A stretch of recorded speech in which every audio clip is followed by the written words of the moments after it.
This is Chick2Chick Uncut, raw and unfiltered. So it's been about 20 years since I had my last child, 27 years since I had my first child. And what I can say about childbirth is that it was all different. Also, all of my pregnancies were different. And the other thing I can say is I felt like I was winging it every single time. And my first pregnancy was really difficult in that I was on, I call it house arrest, because I had a problem where I couldn't really get out of the house, move and go do things in case something would happen. Well, then something did happen, even though I was around my house all the time. And then I was on bed rest.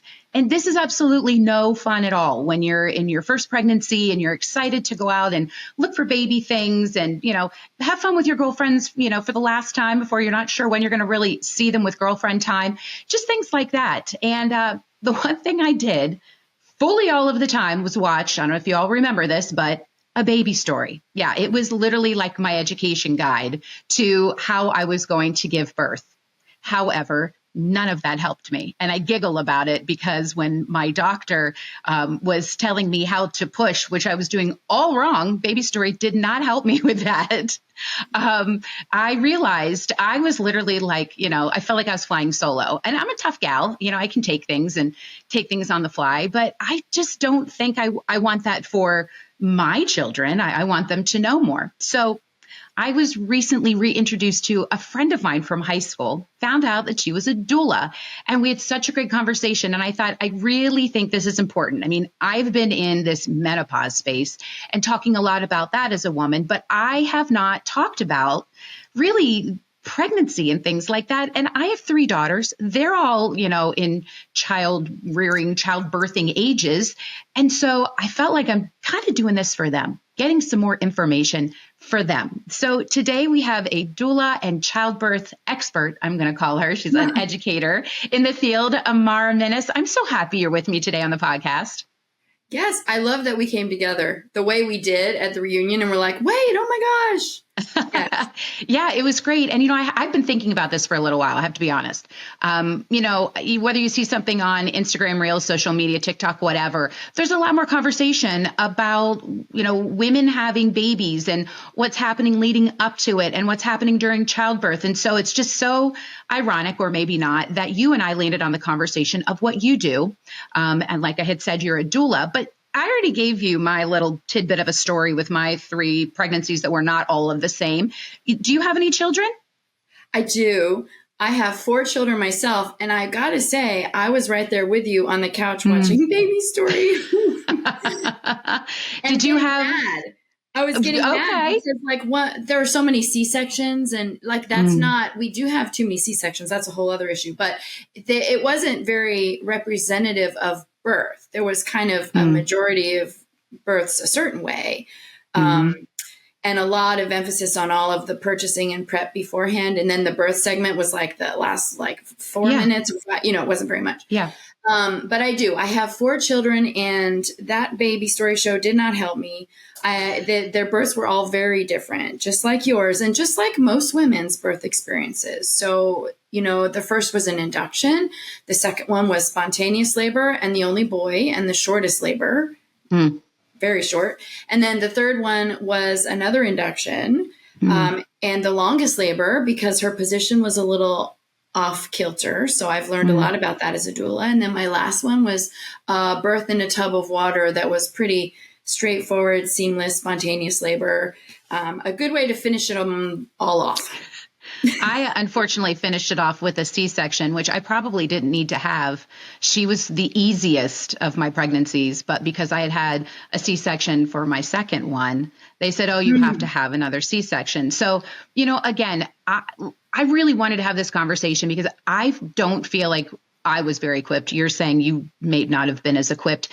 And I think that we have done a disservice to women, when they are first meeting with their doctors and they're talking about everything. I felt like it's just kind of like, I don't know, they lacked some charm, they lacked like really getting to know you as a person and what do you really want to do? It was more like, well, this is how we do things and this is how it's going to be.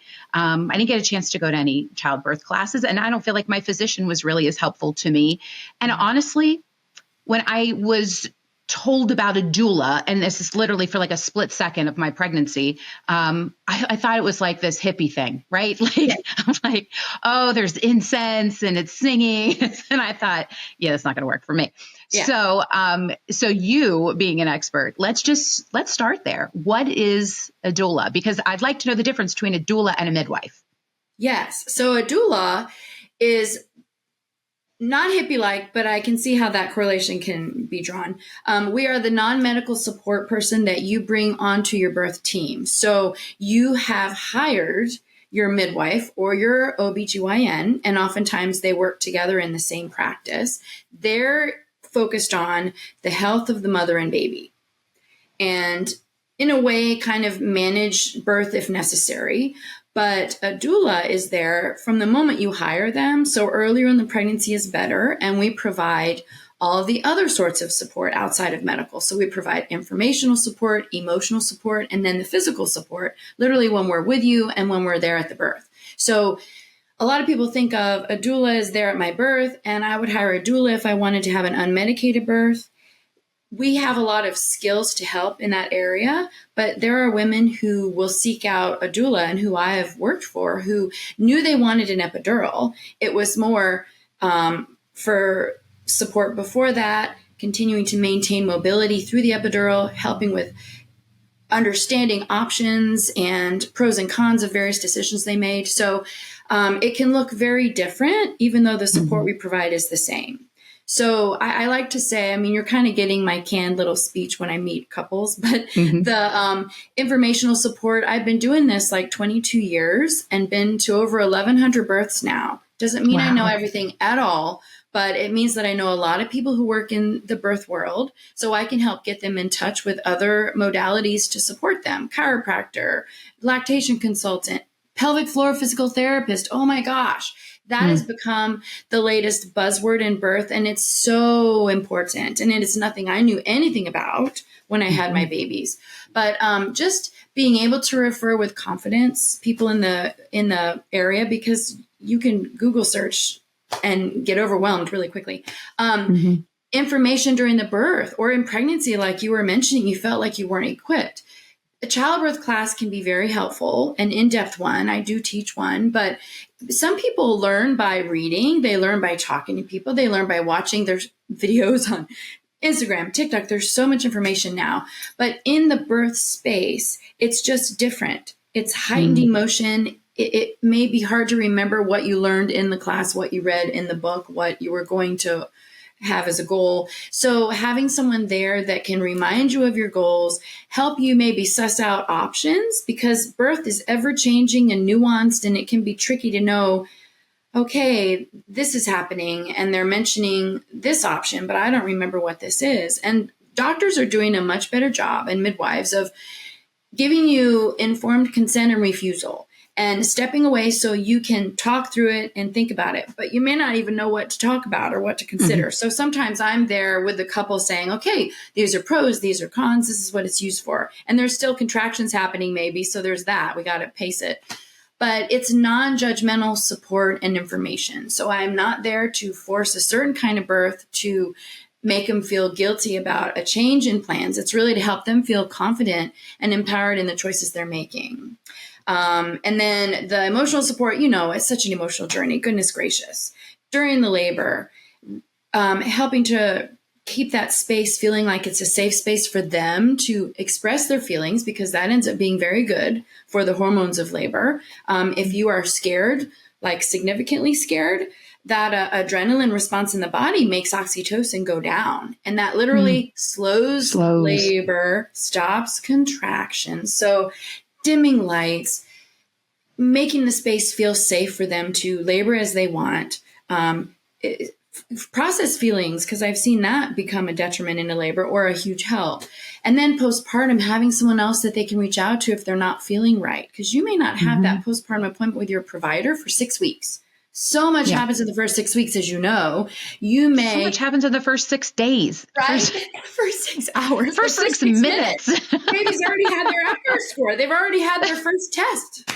So having someone to check in on you if you're not feeling right, if you're having breastfeeding challenges, things like that. And then the time we're with you, I mean, prenatal visit, talking through a birth plan if you want, just logistical reminders about when to go to the hospital, when to call, postpartum follow-up, and the actual support in the birth. So I didn't go into the details. There's so much. There's my word. Okay. So we're going to chunk it up here because you gave me so much information, and I'm just sitting back here going, good gravy. I want a do-over, and I want you with me is what I want with all be so three. Fun? Oh. Yes. I wish I had known better and understood better. I definitely would have been that person who would have said, I'd like to have a doula with me. Let's talk about the education part. So you have a pregnant woman walking into the practice or picking up and calling you, right? Because you're not necessarily in a practice, picking up and calling you. Yeah. What stage of their pregnancy are they in? Is there too early of a time, too late of a time? When do you want to hear from them? As early as possible. I actually have 2 people I've met with recently, and one, in addition, who's a repeat client of mine who's hired me again, due in June. So do the math. Yeah. So long way out. She's early on. Had their first appointment. Yeah. So really, it's never too soon. I know that usually people wait till their first OB appointment so they can feel reassured that everything's well with the pregnancy. Yeah. But that is absolutely fine. And then there's people who wait till they're in their second trimester. It's just that the longer you wait, the less options you have for your potential doula. You'll have a smaller pool of people that would be available the longer you wait. And plus, as I mentioned before, as soon as you hire us, you have us on your team. So people will grill me about what books do you recommend? What practice do you recommend? Because I can even offer that. Maybe they don't feel like it's a good fit, or the person that you've been seeing for your annual exams isn't necessarily the best fit for childbirth. For delivery. Yeah. So what are you doing in those, the stages of the pregnancy? Talk to us about the education that you're providing for not just the mother to be, but, the partner that's with the mother. Well, if they're in my class, that's a pretty in-depth, thorough preparation that covers. So they can take a class that'll help them with all the childbirthing classes. Or another class. But sometimes they're not taking my class. They're taking a different class or not taking a class at all. So they might reach out with a phone call or a text or an email asking, have you ever heard of such, whatever it is? Or, and I know I'm not a medical provider and I don't comport myself to be one, but they might have encountered something at their appointment that's confusing or concerning. Like, my provider said all of a sudden my blood pressure is creeping up and they're talking induction. Is this something you've seen? And I'm like, oh, absolutely. You don't want to mess with high blood pressure, just reassuring them. Or maybe they're hearing, there's talk about they induce it, or I can get induced anytime after 39 weeks. What do you recommend? Or what are your thoughts? Have you seen this? And then I kind of go into, so induction isn't necessarily a walk in the park. And that may not be the message they're getting. And then I can explain to them where that information is coming from a study that occurred. I should have looked up the year, that was used to really justify induction for any reason, non-medical even, from 39 weeks on. But now they're going back on it saying, they're disproving it, saying baby outcomes are great, but mom outcomes are not, because induction is not a walk in the park. So you're signing up for a lot of stuff. So yeah. And that's what I was going to say, because I know everybody is protecting the baby, and it's not that you're overlooking the mother, but I do feel like the mom becomes a bit secondary. And so I as I'm thinking back to all of mine, it was kind of ignorance is bliss. If I didn't know something, I didn't know something, but I feel like women should know more. I think they should be given more information to understand. So I don't even think they talk to us about what's really going on in our bodies, right? The way we're feeling and the things we're experiencing. And yes, I don't know if I got to say a lot of the things out loud, but they're kind of icky things. But so how crucial is that to a woman psychologically in her pregnancies to have someone like a doula who can really walk through some of the conversations that they just don't have time for in the doctor's office? I think it's really important. And you mentioned like talking like a girlfriend, like how we're chatting today. And I feel like a doula is like having a girlfriend for your pregnancy. You have your friends that are so excited about you being pregnant, but somebody who pregnancy is what they're about and birth is what they're about. And to be honest, I am not there for the babies. Babies are cute. but they're hard work. I'm there for the moms and I'm there for the partners. And that's really what got me on fire to do this work after I'd had 2 babies. So I was a doula for 2 of my own births. I didn't doula myself, but I was going to say, did you? No, you can't do that. Doulas have doulas. No. I didn't have a doula for my 3rd, but I did have one for my 4th. So, but it's supporting them through that amazing transformation from couple or even a single person, because not everyone is coupled up, to a parent. And you're right. They're there for the medical support, the medical people, and the mom can be overlooked. It becomes all about the baby. People marvel at your belly when you're at the store, but they maybe don't ask how you're doing. There's actually women who are pregnant who aren't excited about it, you know, and I have people who I work with who are working through, you know, history of depression and trying to battle that now in their pregnancy and getting their head wrapped around the journey of having this baby, or people who have experienced trauma in the past and they're trying to muster up the courage to walk through this and embrace this as a positive, and my body is working. It's not that I am a victim. It's not that so the way women are treated prenatally by their providers, by their partners, by the world can have a huge impact on the beginnings of their motherhood. And same thing with partners.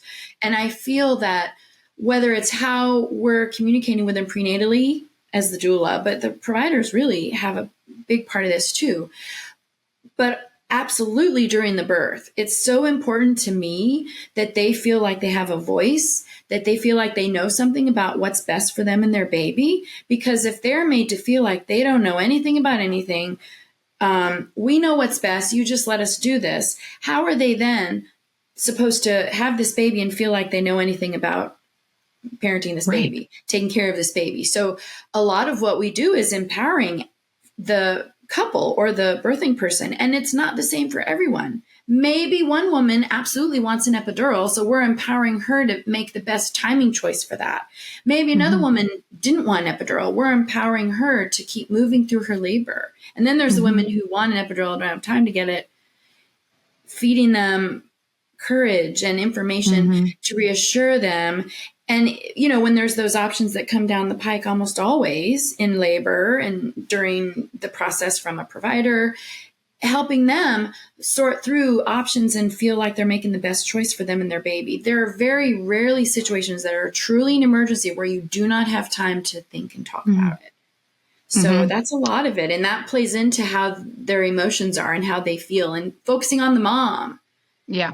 We want the baby to be safe and healthy, but focusing on the mom and her psyche and her emotions and of her health. Yeah. And that's my point. That's my point too. Yeah. You know, you've got the OB who is watching the baby, making sure everything is okay with the baby, supporting the mother in whatever way to make sure the baby is going to be okay. But like I was saying, I feel like that whole time where you can build a rapport with your doula, you have a place where you can talk about how you're really feeling, what changes are going on in your body, maybe how it's influencing your partner, you know, your husband, whatever, whomever. And I feel like it has to create, I would think, a better pregnancy for you. I mean, like you said, not all women are excited about being pregnant, and they carry a lot of guilt with that. I think, like you're supposed to be excited and happy when you're pregnant. And I'm going to tell you, there were times that I was like, this is a means to an end. Okay. I am a vehicle and I'm going to carry this all the way to this point. Right. And I'm not ashamed to say it. It's not that I didn't feel blessed to be able to be pregnant. I know so many women can't be, but I'm being honest. And I think that, I was able to speak that, but not until probably, baby 3. And I feel like if I had, someone like you who during that process wasn't just the month check-in, it's someone who can actually provide a lot more understanding. I mean, 1,100 births, I think you said. Yeah. That's a lot of seeing how women move through this, right? Mm-hmm. So different. Yes. Yeah. And it can be an empowering, strengthening experience or a traumatic one that they have to pick themselves up from. And a traumatic experience doesn't even have to be a C-section, which I know you've experienced that. Yeah. And very few women choose that, for the first time. But it can be any kind of birth can can feel traumatic to a woman. But yeah, no, not every woman feels like it's sunshine and rainbows and, oh, I was such a vessel of life's beauty. Yeah. And oh no, so many are there like, I just don't feel very lovely right now. And it's okay. Yeah. So you get through the education part and now it's time to have the baby. I just have to say this too. In packing a bag, I hope that you are so honest with these women. Because they bring so much extra stuff. My word. Not only that, but the number of times I had to tell my girlfriends, do not even bother trying to take decent underwear. Like, don't even bother. Like these women that would, that my friends would pack this and I'm like, oh, get out of here. Just get some granny panties or your pregnancy panties. And that's what you need to have. Like, I think there's a misconception, like when you're getting ready to go and you're packing that bag, it's still very different, right? It is. And it's different from the first baby to like the fourth. The first baby, you have like 3 bags. Right. The fourth baby, you're shoving stuff in your purse. Your purse. Going, it'll be fine. But you're right. You don't even need underwear. I mean, they provide you with those one size fits all, those mesh things, disposable. And now I don't know if you're familiar because you're not like in the midst of all the baby stuff right now. No. But in my work, it's kind of all the time. Depends now has caught wind to the value of having like disposable underwear. So, Depends, which I always identified with. I hope I never need it. Geriatric. But I need them in like 20 years. Well, now it's geriatric, they very much. With flowers and like a tramp stamp on the back. No, they don't. They do. To appeal to the 20-somethings and 30-somethings and maybe even 40-somethings that are having babies. That's brilliant. So much more practical than like a big pad with wings that maybe still doesn't cover it all at the very beginning. Right. So, yeah. So, that's really good. Okay. Okay. So, I like to hear this. I'm so honest with them though, for sure. And you have to be. I love that. I mean, I was honest with people. I don't know if they always liked it, but I was like, hey, you're going to think you like it or when you know all of this. Exactly. So now, the time has come and they call you, or it's either come to the house because if you're doing a home birth or let's go to the hospital. Let's talk about, there's so many different things that can happen. If you're not having a vaginal birth, how do you support if it has to become a cesarean birth? But this is a space I want to give you to really talk about all the ways that you can be supported from the time that you greet the woman who's in labor and, you move forward to the baby is out. Mm-hmm. So we'll talk about spontaneous labor first. So in a spontaneous labor, I have them when they're pretty sure they're in labor, so contractions closer than 10 minutes apart, and we're connected by phone from the beginning. I join them when they're more in active labor because the goal is to minimize this stuff as long as you can. Even someone who plans to get pain medication, we don't want to show up at the hospital before you're in active labor. So reminding them of things to do in early labor. If their contractions are not getting longer, stronger, and closer over the hours, that tells me that there may be something going on with the baby position. So I can give them some ideas of positions to move into to make space for baby. That's a whole other podcast, Carrie. But I bet in the modern day, like we're seeing so much more breech babies that are head down, but their back is against mom's back. And that makes labor longer, harder, more complicated and more prone to C-section or intervention in general. So there's that support before we're together. And then if there's a home birth, then I'll join them when they move into the active labor part. So 5 minutes apart contractions, sometimes a little under that. And their midwife would probably be joining them around the same time. If it's planned hospital birth, we either come together at home or in the hospital. Lately, it's been a lot of us meeting at the hospital for whatever reason. So I try not to disrupt the flow of what the couple is doing, like through contractions. It's not, hey, I'm here, you can sit back, partner, and we're just going to have a baby and you get a break. I mean, there can be a break. Go to the bathroom, eat something if you haven't been. But it's finding, I'm more like I am a satellite around them and supporting them and giving ideas for how the partner can be helpful. Because to be honest, it can be an easy jump for a partner at the interview with me or just thinking about doulas and how that fits in, that it puts them to the side. It takes their place. They don't have as much to do, but it's really the opposite. Having a doula can help the partner be more helpful. So I'm there they might be in triage on the monitor, getting assessed to decide, whether they're staying or they are staying, but they need to get a room. So we're doing comfort measures. They're on the monitor because they're checking to make sure baby's doing okay, and they need a 20-minute strip. So it's positions that can work with the monitor, but also help her breathe through contractions, reminding her how to work with her body through contractions. Once we move to the room or we meet up in the room, just keeping labor moving forward, various labor positions, setting the scene in the room, encouraging the partner to help in various ways, like counter pressure on her lower back. Hydrotherapy has been big. So using the shower when labor picks up, and this is for a woman that is not using an epidural, laboring in positions on the bed or near the bed to keep things moving forward, maybe being strategic to help that labor move quicker. I mean, there was one recently, it was her first baby, and she was moving surprisingly fast, but when they checked her, her cervix was like gone on one side, but not the other. She was like 6 to 7 centimeters. So I'm like, don't go far. The doctor wasn't going to go far. And so we had her labor, I encouraged her to roll to her side a little bit because it was moving so fast. She was a little overwhelmed and frightened. And I said, if you move over this way, I think that baby's going to help you out. And sure enough, in 20 minutes, she was ready to push the baby out because the baby could, but without guidance of that sort, she and her husband were like, I don't know. What do we do? This is just a lot. It's a lot. With an epidural, people then will go, well, what happens if they get an epidural? What do you do? But if anything, once a woman gets an epidural, if she chooses it or if it chooses her, sometimes it chooses her, then she's back in her head and then can spiral and be scared of all the potential things. And we also want to encourage her to rest, conserve her energy, but also keep her moving as she can with an epidural. There are ways to make big space in the pelvis that don't have to be a woman standing up and squatting. We can use peanut ball. We can make the bed in various positions. Putting the knees together opens the bottom of the pelvis. There's all sorts of things like that. So every 30 minutes, we make sure that the woman is changing positions.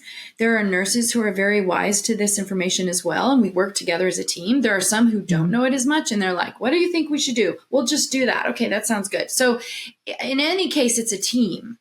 Yeah. I'm not there in the nurse's way or the doctor's or midwife's way, and really everyone should want the doula there if we're doing our job correctly. So, well, and you're the one that doesn't have to go in and out of the room to go to check on someone else. Exactly. So, the nurse is the one that's kind of, running back and forth. Yeah. So a C-section is a totally different situation. I mean, I know there are a lot of women that labor and they say, listen, this is what we got to do, a C-section. Then there was me.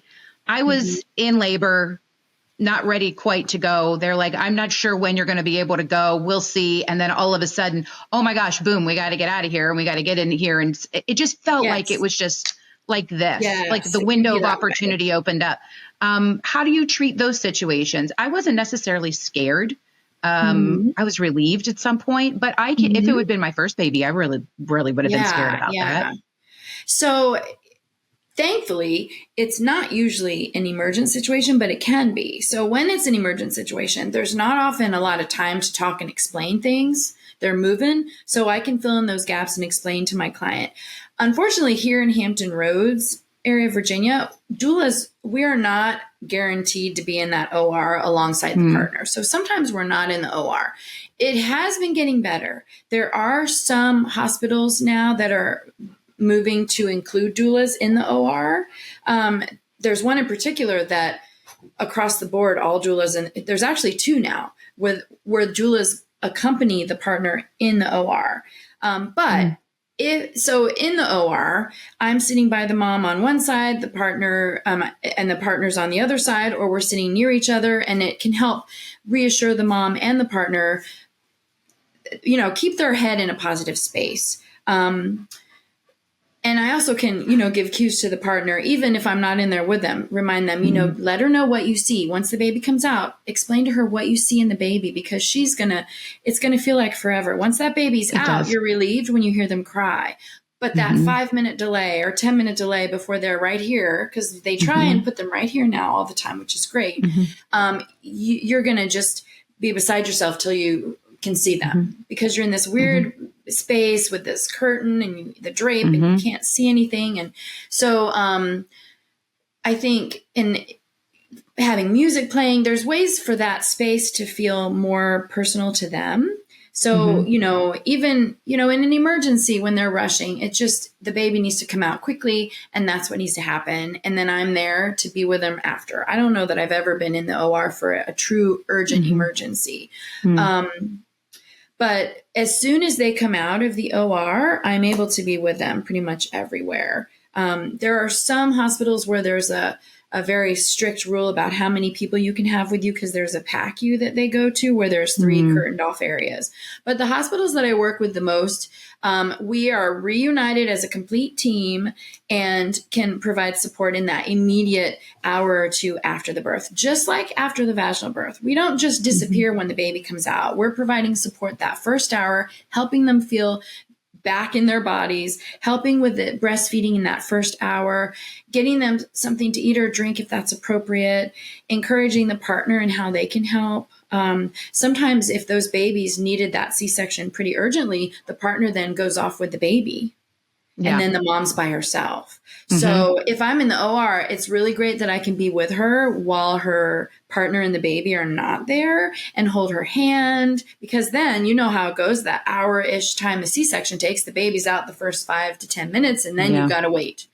And you're waiting and you're waiting and you're feeling weird things because that can be weird. Even if you have pain management, it's just a weird situation. And then your mind is going places. So providing emotional support to them in the OR space. And even if I'm not in the OR, when they come out of the OR, being there to receive them because their partner and baby are not with them. Hopefully, I love that. It's a baby crate and they're all together down the hall. Yes, hopefully. Together to me. But if not, there's someone there for them because that's scary. And your idea lies it's so unsure. As babies with you right after.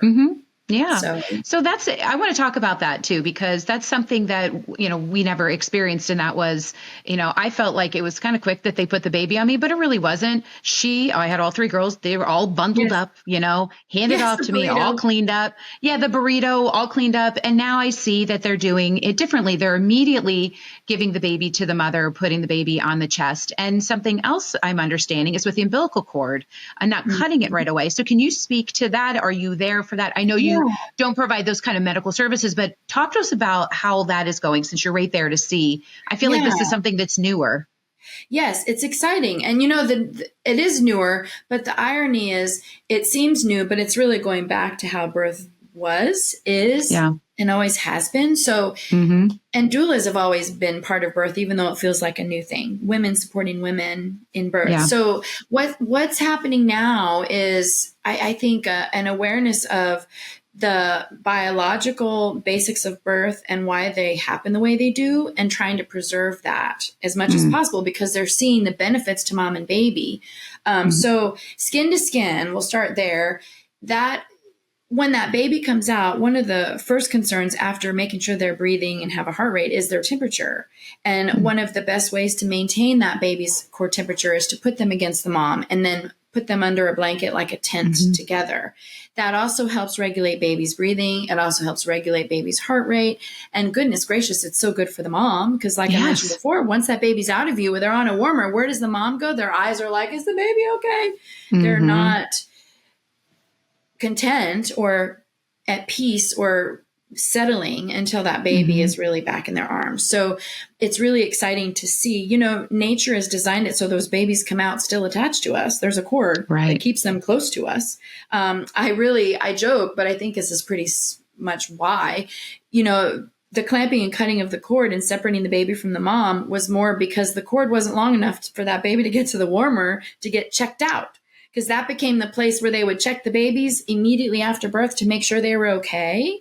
And and that's admirable and respectable and important job to make sure they're breathing. They do the APGAR test at 1 minute, 5 minutes. Our babies are being tested from the first minute. So what they've discovered now, of course, is we can do these same assessments on the mom. And encourage while the baby's laying there. Baby. Yeah. You can do most of it without even touching the baby. Because if they're crying, they're checking all the boxes. If they're not crying, you can listen with a stethoscope to hear their breathing, and you can see how their muscle tone is. So that's been exciting to see. That's the norm. Mm-hmm. Baby skin to Love skin with that. mom, and they do not leave that mom for the whole first hour. So they're not cleaned off. That's okay. Sorry, Ozzy. That's okay. They're So not. so the babies, they're not cleaned off like they used to be. And what's the No. importance of having that still on their skin? Yeah. So, yeah. And I used to think babies smelled like baby magic because I had mine bathed right away. But now they're Right. delaying the bath. They're not rubbing all of so there's that thick white coating vernix that some babies have if they're preterm, like not preterm, but if they're born earlier, like 38, 39 weeks, that it's best to keep that on the baby because that helps that baby acclimate to all of the wonderful bacteria on the mom. So if they're skin to skin, it helps, like dog. I have a dog. I didn't have a dog when I had my babies, but if I had a baby and have a dog, there's going to be tiny little microbial life on my body from my dog that helps my baby get acclimated to my dog, get acclimated to my husband, just get acclimated to our living environment. Yeah. Not to mention other benefits. But the cord clamping, so the blood that pulses from the placenta to the baby is the baby's circulatory system. It is not that the mom's blood is going to the baby through the umbilical cord. There is some maternal blood in the back end from the uterus that's, where the placenta is attached, but the actual blood coursing through is the baby. So what they've discovered is that immediate clamp cut that was just par for the course. They were seeing that babies were at higher risk of developing anemia through the first year of their life. And it makes sense because what you're doing is you're intercepting their circulatory system before nature slows it down on its own. So if you leave the cord alone, it varies by baby, but there's a magical thing that happens between the baby taking a breath of air and the cord being out of the body and cooling that causes Wharton's jelly, which encircles the 3 vessels of the cord. It gradually, sometimes quickly, cinches around the cords and slows the pulse of the blood. So when it slows down from that 145 beats a minute that we're used to hearing doosh, doosh, to like the cloppity clop of a horse is what it reminded me of. Exactly. It sounds a lot like that. Once it gets much slower, the baby's done with the cord. It's not really perfusing the baby much anymore. And you can clamp and cut and have the baby separate. There are people who wait until the placenta is all the way out before they clamp and cut it. We don't see that in a hospital. That happens at home births all the time. But regardless, the same thinking is there that we want the baby to get their blood due to them. So they're set up for, the best iron levels possible. So, and it makes sense because nature's designed to take care of our babies in that way. Keep them close to mom. The cord keeps them close to mom, helps them stay warm, make sure that they get the blood perfused into their bodies that they need, and then take care of separating that a little bit later. I love all that. I love that we're going back to all of that. I feel like we were just in a rush, at times to just get the baby out. It was just very much like, check a box, we got to do this and then you do that. And it shouldn't be that way because I know that there's such an emotional roller coaster of hormones in the woman herself of all the things that she's going through, not to mention this beautiful baby that's coming into the world. Like, it's like they come in and just there's a spotlight shined on them and it's like, whoa. And it seems like such an intense way to join the world. And so it's good to know that these adjustments are being made and there's so much more thoughtfulness that is behind it, the science of why it needs to be. Yeah. And, you have a front row seat to that. And that's, so I think it's so great because I think you provide that much more education on why that's important and why it's valuable. Right. Yeah, for sure. And there are cases where the baby needs more urgent attention. And of course, then that skin to skin and it changes, but it's still temporary. It's really exciting to see pediatricians and nursery nurses follow suit. And even in the details of the birth, we're getting, it's been a long time. I'm not going to lie. It's sometimes these changes come slowly, but the American College of Obstetrician and Gynecologists governs obstetrics in the U.S. and they've been recommending C-section a vaginal birth after C-section for most women who've had a C-section, and for some Wow. who've had 2 C-sections or even 3. I've been there for those. They're recommending steady labor support and improving outcomes, which is a doula. They didn't quite say doula, but that's what they're That's what saying they meant. without endorsing it. They've changed, active labor is no longer 4 centimeters, it's 6 centimeters, which is a good thing because that empowers women and also hospital staff to send a woman home if she's not at that point. Go home and labor at home a little longer and, until things are really happening. So there's been a really exciting move towards normalizing birth in general and not making it pathological, not managing it as much. We're still seeing that. We're still seeing management of birth, inductions and going to the hospital on the early side because the culture is changing. It's just some hospitals change quicker. Some provider groups change quicker. Some doctors or midwives in a group are, embrace these enlightened perspectives, even though they're the same way it's always been, faster than some other people in the same group. So, and doulas, I got to say, when I was starting out as a doula in 2004, I have a memory of these nurses who pulled me into their little nourishment room with like the fridge and saying, what is it that you do? And how do you become this? Because you're doing the stuff we want to do. We want to be there with our patients. They call them patients. We call them clients, but we have to chart. We're at the computer. We're having to go down the hall to the other one. We're having, we're having to communicate with the doctor and give them an update of what's happening. So now doulas are a household word. People are putting them on their registries. You can have people contribute towards a doula. Okay. There are provider groups who are recommending me personally or getting a doula, but me personally or my class even. So it's exciting to see doulas are being covered by insurance slowly in maybe isolated situations, but our TRICARE, our military insurance, is put out a demonstration, so a test for a few years to see if they see the benefit to a doula and covering the cost of a doula. So this is amazing change in the culture of birth, in the acceptance and the actual endorsement of doulas as part of the team to improve outcomes, because there are studies out there that show we improve outcomes. Lower the C-section rates, lower intervention rates, increase unmedicated birth rates, lower postpartum depression rates, increase the likelihood of breastfeeding. And I don't know the numbers offhand, but you can Google them because they're right there. Yeah. So it's exciting to see, that when we want to communicate with the medical community, we need to communicate with them in numbers and figures, facts and figures and studies. How is this beneficial? What does the data show? What can we learn from that? And that's what they're learning, that we belong. So it's exciting. Yeah. I mean, all the things you're telling me, they make me really happy for when my children decide to have babies and how that makes me feel about them, since I know the type of births that I have. And they might go through something similar, but I would push for them to have a doula, because as I'm listening to you and I'm recounting the things that I went through, that would have been extremely beneficial. You touched a little bit on this, which is the postpartum, which I didn't think was attached to a doula, but now I understand this is the whole care of the woman, and her experience with childbirth. And so at the stages that the baby is now out, it doesn't mean everything's just great and okay. I think that's sometimes a really difficult transitioning time for women. I had that at time or two. I wouldn't say postpartum, but I had a lot of challenges with breastfeeding and having 2 C-sections and just a lot of, different nuances of every childbirth experience. So you, as a doula, can also provide support in that space as well, right? Yes. So a birth doula does provide some support postpartum, but there are also postpartum doulas who are only providing support postpartum.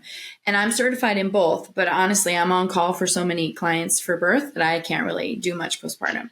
But as a birth doula, the support postpartum, of course, we're there immediately after. I will check in like by text, the next day or so. They may reach out to me if they develop some kind of issues or have questions about breastfeeding and need the name of a lactation consultant. Sometimes they're reaching out just to show me pictures of their cute baby, which is sweet. Or we're home. But we actually have a postpartum visit where I come to their home about 2 weeks after and check in with them, because it's weird to say goodbye at the birth. It's so heightened. I bet. Lots of emotions, and there's a lot going on. It's like, have a nice life. This was a huge thing you did. I'm so proud of you, but see you later. So we're able to have a full circle moment for the birth.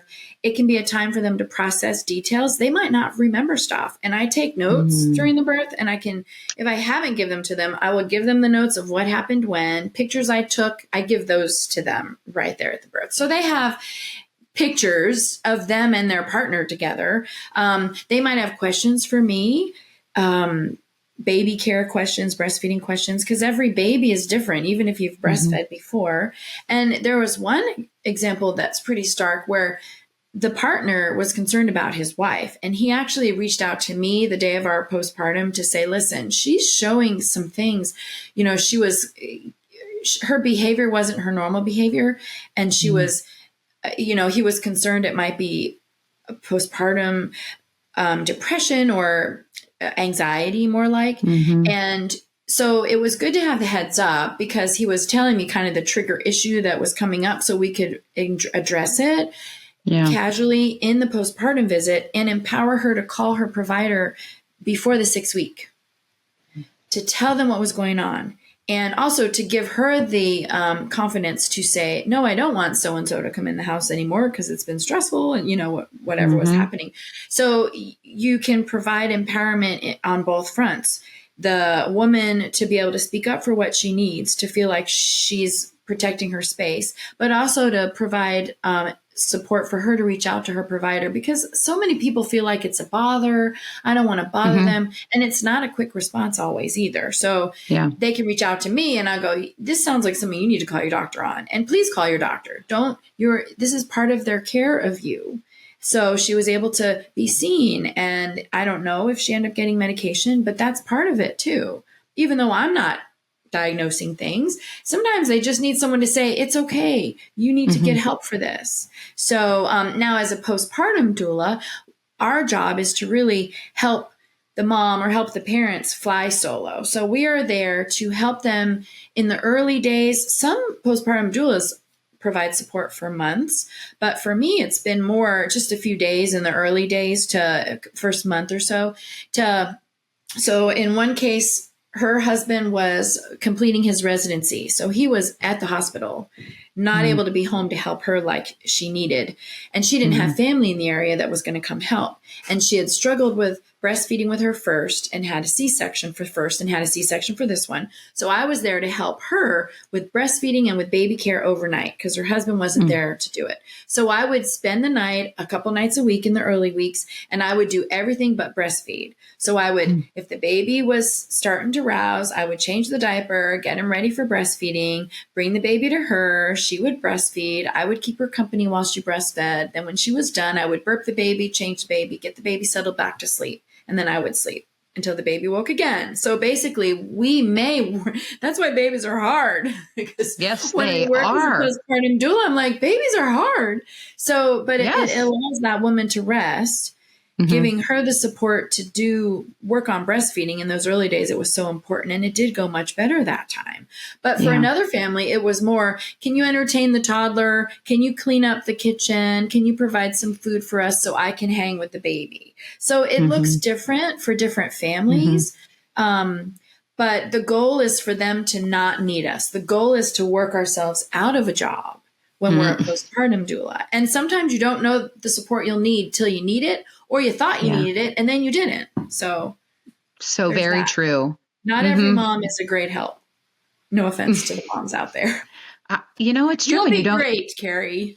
Listen, my kids, I'm going to be great with my kids. I feel like they're probably going to tell me otherwise, but I mean, this has just been such an enlightening conversation, and I feel so good about the way things are moving for women with something so important as childbirth. I really do feel like I missed out on a lot of things, and I feel like I didn't know a lot of things that would probably have been extremely beneficial. And so I'm anecdotal with myself because I feel like I speak to a lot of women, in my age range who reflect on what that was like, having their babies. And like I said, I'm doing this for my daughters and my friends whose daughters are having children now. And, a couple of my daughter's friends have had their babies already. And I'm always like, how was it? How did it go? Yeah. And you're right. The stories are a little different now. Not one of them has had a doula yet, but I think maybe after this podcast, I might have changed people's minds on having a doula. I just think what you're doing is amazing, Amara, and what a blessing you are to these families, and just a gift that you provide for not just the woman, but whoever, whether it's her spouse, her partner, whomever, that also needs to know there's someone there supporting her. I think it's beautiful, what a doula provides. Yeah. And it's such a blessing to us to be able to do the work we do, because it's a huge sacrifice. I mean, we blow holes in our plans all the time. Just ask my husband. Mm-hmm. He's gone to a birthday concert for himself alone. Oh my goodness. But once we walk in that room, it doesn't matter what's happening in our life. We're there with this couple because it really is one of the most important events of their life. And to be invited in that space is such an honor. It is. And it can be quick, it can be long, it can be easy, it can be hard, but it is always worth it. So I am grateful for sure. I love that. Called me. Just what I did. I didn't know when I knew you that I was going to do this. I didn't know in high school. I knew I wanted to be a mom. Yeah. And then your experience led you. Yes. Well, I mean, I'm glad that you were chosen to do this, just by you talking about it, the education that you have. And, you do have a website, so we'll provide that so that people can just see. They might not be in your area, but they can get a lot of information, and then they can go in their area and look to see where they can find their doulas that are available. So I so appreciate you being with us today. I think you provided a wealth of information. Well, it was so wonderful to chat with you. Thank you for having me. It was a pleasure for sure.